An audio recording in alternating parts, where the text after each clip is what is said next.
Bueno chicos, buenos días. Vamos el día de hoy a trabajar nuestro cuestionario de español. Entonces vamos a iniciar revisando la primera parte de nuestro cuestionario, en la cual tenemos el siguiente anuncio publicitario.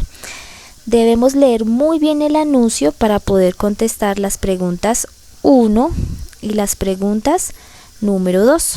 Bueno, entonces vamos a iniciar leyendo nuestro anuncio, el título, el contenido, cada uno de los detalles que hay en él. Observamos muy bien la imagen y contestamos la pregunta 1 y la pregunta 2. Es un ejercicio de comprensión lectora. Entonces es un ejercicio que deben hacer individual, leer muy bien y contestar la pregunta 1 y la pregunta 2. Vamos al punto número 3. En el punto número 3 tenemos que completar la siguiente nota haciendo uso solamente de adjetivos. Entonces vamos a usar adjetivos para completar esta nota. Recuerden que los adjetivos son las palabras que complementan al sustantivo. Por ejemplo, si yo tengo el sustantivo mamá, yo puedo completar ese sustantivo con los adjetivos bonita, inteligente, cariñosa. Mi mamá, por ejemplo, son adjetivos. Entonces, por ejemplo, vamos a iniciar en esta parte. Dice muy, tenemos el espacio para completar con el adjetivo y la palabra amigo. Entonces buscamos un adjetivo que nos permita acompañar o complementar el sustantivo amigo. Por ejemplo, muy querido amigo.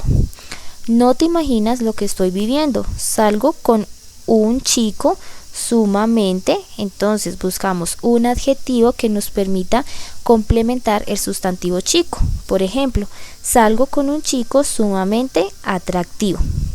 Tenemos que hacer lo mismo en cada uno de los espacios, complementar el sustantivo con el adjetivo correcto.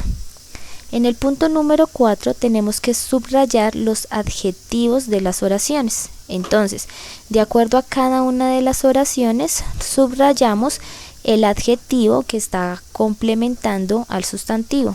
Por ejemplo, Michelle es muy alta. El sustantivo, es decir, el sujeto, es Michelle. Y el adjetivo que nos permite conocer algo acerca de Michelle es que es muy alta. Entonces subrayamos alta. Y lo mismo debemos hacer con cada una de las oraciones. En el punto 5 tenemos que clasificar los adjetivos. Entonces recordemos que los adjetivos los podemos clasificar. Podemos clasificarlos en posesivos, que nos permiten conocer de quién es algo o a quién pertenece algo. Por ejemplo, mío, tuyo, nuestro, mi mamá, tu casa. Listo. Tenemos también adjetivos interrogativos, que por ejemplo nos permiten realizar preguntas: qué, cómo, cuándo, dónde. ¿Ok? Listo, continuamos con los calificativos, que son los que nos permiten conocer cualidades del sujeto. Por ejemplo, hermosa, amable, cariñosa, tierno, bonito, feo, agradable, inteligente. Todos esos son adjetivos calificativos. Tenemos también los demostrativos, que nos permiten indicar algo. Por ejemplo, ese lápiz, este y aquel. Tipos de adjetivos. Los tipos de adjetivos son, también tenemos el adjetivo indefinido. Entonces los adjetivos indefinidos, por ejemplo, son los que nos permiten expresar cantidades, bastantes, pocos. También tenemos numerales, que nos permiten indicar números o cantidades. Por ejemplo, ocupé el primer puesto, ocupé el segundo puesto. Y los ordinales, por ejemplo, tengo un lápiz, tengo 2 bicicletas, tengo 3 hermanos. Entonces esos son los tipos de adjetivos, y de acuerdo a esos ejemplos debemos entonces indicar en cada una de las oraciones qué tipo de adjetivo tenemos. Entonces identificamos el adjetivo y lo clasificamos. En el punto 6 tenemos también un texto.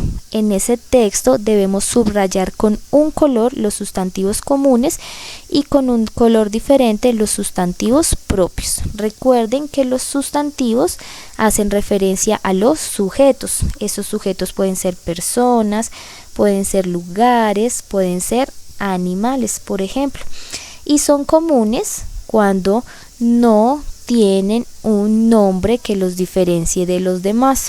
Por ejemplo, tenemos sustantivos comunes relacionados con personas. Por ejemplo, mamá, papá, hermana. Hay muchas mamás, hay muchos papás, hay muchas hermanas.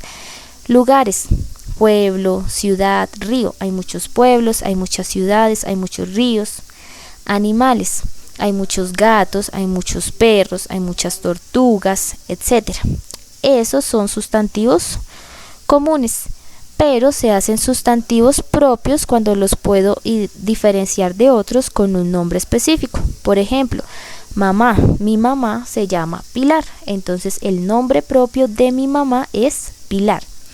Lugares, por ejemplo, Colombia, hay muchos países, pero Colombia es un nombre propio.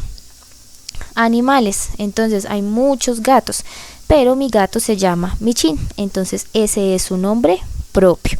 Eso es lo que debemos hacer en este texto, subrayar con un color los sustantivos propios y con un color los sustantivos comunes. En el punto número 7 debo leer el siguiente texto, que es un texto de ciencia ficción. Entonces tenemos que leer muy bien el cuento y de acuerdo a lo que leemos, realizar un mapa mental, un cuadro mental donde podamos compartir cuáles son las características de un cuento de ciencia ficción. Recordemos que un cuento de ciencia ficción es un cuento, un texto narrativo en el cual podemos incluir avances tecnológicos y científicos a través de hechos fantásticos y tiene muchas características. Por ejemplo, una de las características es los personajes.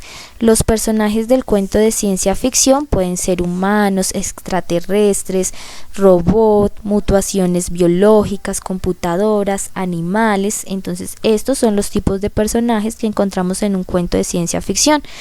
El espacio y el tiempo. Entonces, generalmente los cuentos de ciencia ficción tienen escenarios relacionados con la tecnología, con la naturaleza, volcanes, el espacio, otros mundos, planetas y generalmente se dan en un tiempo pasado o futuro.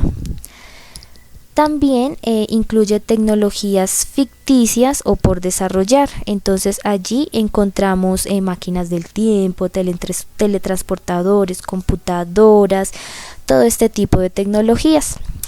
Igualmente encontramos situaciones y elementos científicos. Entonces encontramos laboratorios, encontramos experimentos que realizan los personajes y mediante todo esto se construyen las historias. ¿Qué deben hacer ustedes? Leer muy bien el siguiente cuento de ciencia ficción, identificar las características que les acabo de dar y en base a eso elaborar un cuadro mental en su cuaderno con todas estas características. Y el último punto es elaborar un anuncio reflexivo acerca del respeto por los adultos mayores. Entonces recuerden que un anuncio nos permite dar información sobre un producto, nos permite dar información acerca de un tema, tiene una imagen que llama la atención, tiene un eslogan que hace que las personas se identifiquen con ese anuncio. Entonces, por ejemplo, en clase hablábamos de varias marcas que tenían eslogans que nosotros recordábamos mucho. Entonces vamos a recordar esos anuncios publicitarios que tenemos en nuestro cuaderno y vamos a elaborar un anuncio publicitario, pero esta vez no sobre un producto, sino un anuncio reflexivo. Vamos a hacer un anuncio en el cual despertemos conciencia sobre el respeto por los adultos mayores. Entonces, por ejemplo, respeta a un adulto mayor porque tienen muchas cosas que enseñarte. ese puede ser un eslogan, y hacer una imagen muy bonita de un abuelo o de una abuelita. Entonces ustedes usan su imaginación y la idea es que podamos elaborar este tipo de anuncio, chicos. Pueden revisar su cuaderno y les deseo que les vaya muy bien con la elaboración de su cuestionario.